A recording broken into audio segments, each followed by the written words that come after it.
happy that this decision has been taken at this time, whereby India could Okay, I'll have to interrupt you. I'll have to interrupt you. Prime Minister Modi is now addressing the media. Let's take a look. भारतीयों की आकांक्षाओं का budget है। ये हर भारतीय के सपनों को पूरा करने वाला बजट है। हमने कई सेक्टर्स युवाओं के लिए खोल दिए हैं। सामान्य नागरिक विकसित भारत के मिशन को ड्राइव करने वाला है। ये बजट एक फोर्स मल्टीप्लायर है। ये बजट सेविंग्स को बढ़ाएगा, इन्वेस्टमेंट को बढ़ाएगा, कंजम्पशन को बढ़ाएगा और ग्रोथ को भी तेजी से बढ़ाएगा। मैं वित्त मंत्री निर्मला सीतारमण जी और उनकी पूरी टीम को इस जनता जनार्दन का बजट, पीपल्स का बजट, इसके लिए बहुत बहुत बधाई देता हूं। साथियों, आमतौर पर बजट का फोकस इस बात पर रहता है कि सरकार का खजाना कैसे भरेगा, लेकिन ये बजट उससे बिल्कुल उल्टा है। लेकिन ये बजट देश के नागरिकों की जेब कैसे भरेगी, देश के नागरिकों की बचत कैसे बढ़ेगी और देश के नागरिक विकास के भागीदार कैसे बनेंगे, ये बजट इसकी एक बहुत मजबूत नींव रखता है। साथियों, इस बजट में रिफॉर्म की दिशा में महत्वपूर्ण कदम उठाए गए हैं।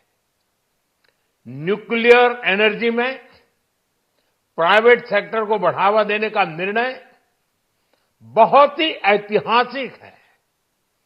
ये आने वाले समय में सिविल न्यूक्लियर एनर्जी का बड़ा योगदान देश के विकास में सुनिश्चित करेगा। बजट में रोजगार के सभी क्षेत्रों को हर प्रकार से प्राथमिकता दी गई है। लेकिन मैं दो चीजों पर ध्यान आकर्षित करना चाहूंगा। उन रिफॉर्म्स की मैं चर्चा करना चाहूंगा जो आने वाले समय में बहुत बड़ा परिवर्तन लाने वाले हैं। एक, इंफ्रास्ट्रक्चर स्टेटस देने के कारण भारत में बड़े शिप्स के निर्माण को बढ़ावा मिलेगा। आत्मनिर्भर भारत अभियान को गति मिलेगी और हम सब जानते हैं कि शिप बिल्डिंग ये सर्वाधिक रोजगार देने वाला क्षेत्र है। उसी प्रकार से देश में टूरिज्म के लिए बहुत संभावना है। महत्वपूर्ण 50 टूरिस्ट डेस्टिनेशन, वहां पर जो होटल्स बनाएंगे, उस होटल को पहली बार इंफ्रास्ट्रक्चर के दायरे में लाकर टूरिज्म पर बहुत बल दिया है। इससे हॉस्पिटैलिटी सेक्टर को, जो रोजगार का बहुत बड़ा क्षेत्र है, और टूरिज्म जो रोजगार का सबसे बड़ा क्षेत्र है, एक प्रकार से चारों तरफ रोजगार के अवसर पैदा करने वाला एक क्षेत्र को ऊर्जा देने वाला काम करेगा। आज देश विकास भी विरासत भी इस मंत्र को लेकर चल रहा है। इस बजट में भी इसके लिए भी बहुत महत्वपूर्ण और ठोस कदम उठाए गए हैं। 1 करोड़ पांडुलिपियों के लिए संरक्षण के लिए, मैन्युस्क्रिप्ट के लिए ज्ञान भारतम मिशन लॉन्च किया गया है। साथ ही भारतीय ज्ञान परंपरा से प्रेरित एक नेशनल डिजिटल रिपोजिटरी बनाई जाएगी, यानी टेक्नोलॉजी का भरपूर उपयोग किया जाएगा और हमारा जो परंपरागत ज्ञान है उसमें से अमृत निचोड़ने का भी काम होगा।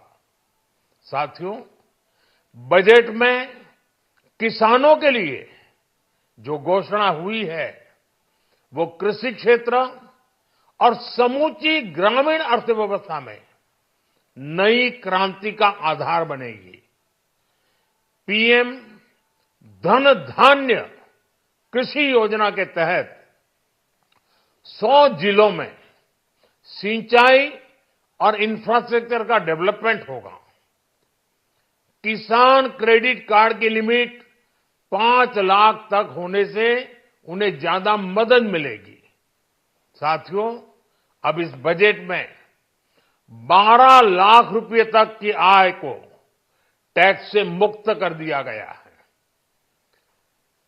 सभी आय वर्ग के लोगों के लिए टैक्स में भी कमी की गई है।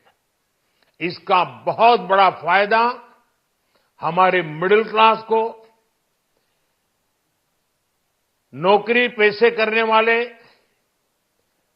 जिनकी आय बंधी हुई है ऐसे लोगों को, मिडिल क्लास को इससे बहुत बड़ा लाभ होने वाला है। उसी प्रकार से जो नए नए प्रोफेशन में आए हैं, जिनको नए नए जॉब मिले हैं, इनकम टैक्स की ये मुक्ति उनके लिए एक बहुत बड़ा अवसर बन जाएगी। साथियों, इस बजट में मैन्युफैक्चरिंग पर 360 डिग्री फोकस है ताकि एंटरप्रेन्योर्स को, एमएसएमईज को, छोटे उद्यमियों को मजबूती मिले और नई जॉब पैदा हो। नेशनल मैन्युफैक्चरिंग मिशन से लेकर clean tech, leather, footwear, toy industry जैसे अनेक सेक्टर्स को विशेष समर्थन दिया गया है। लक्ष्य साफ है कि भारतीय प्रोडक्ट्स ग्लोबल मार्केट में अपनी चमक बिखेर सके। साथियों, राज्यों में इन्वेस्टमेंट का एक वाइब्रेंट कॉम्पिटिटिव माहौल बने, इस पर बजट में विशेष जोर दिया गया है। एमएसएमईज और स्टार्टअप के लिए क्रेडिट गारंटी को दोगुना करने की घोषणा भी हुई है। देश के एससी, एसटी और महिला जो नए उद्यमी बनना चाहते हैं उनको 2 करोड़ रुपए तक के लोन की योजना भी लाई गई है और वो भी बिना गारंटी। इस बजट में न्यू एज इकोनॉमी को ध्यान में रखते हुए गीग वर्कर्स के लिए बहुत बड़ी घोषणा की गई है। पहली बार गीग वर्कर्स का ई श्रम पोर्टल पर रजिस्ट्रेशन किया जाएगा। इसके बाद इन साथियों को स्वास्थ्य सेवा और दूसरी सोशल सिक्योरिटी स्कीम्स का लाभ मिलेगा। ये डिग्निटी ऑफ लेबर, इसके प्रति श्रम एव जयते के प्रति सरकार के कमिटमेंट को दर्शाता है।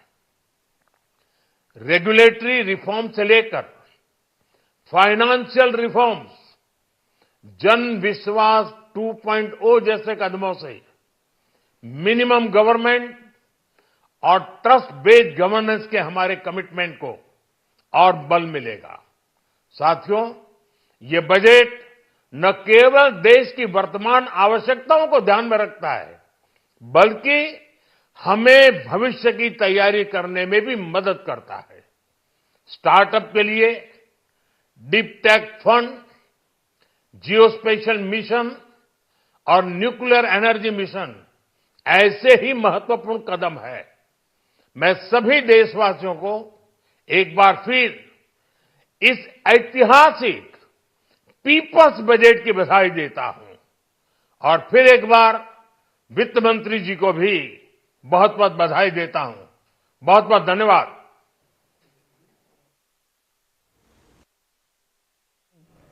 Congratulating Nirmala Sitharaman for the budget that has been put up, that has been announced earlier today. He has touched upon all the subjects from agriculture to investment to MSMEs to skill development and job creation, particularly his point of focus. He has also spoken about how deep tech funds, geospatial mission and nuclear mission will help in growing the economy of the country. He has spoken about healthcare for the skilled labor that is going to provide dignity of labor by way of ensuring that they are provided with all policy with regards to social security and health security.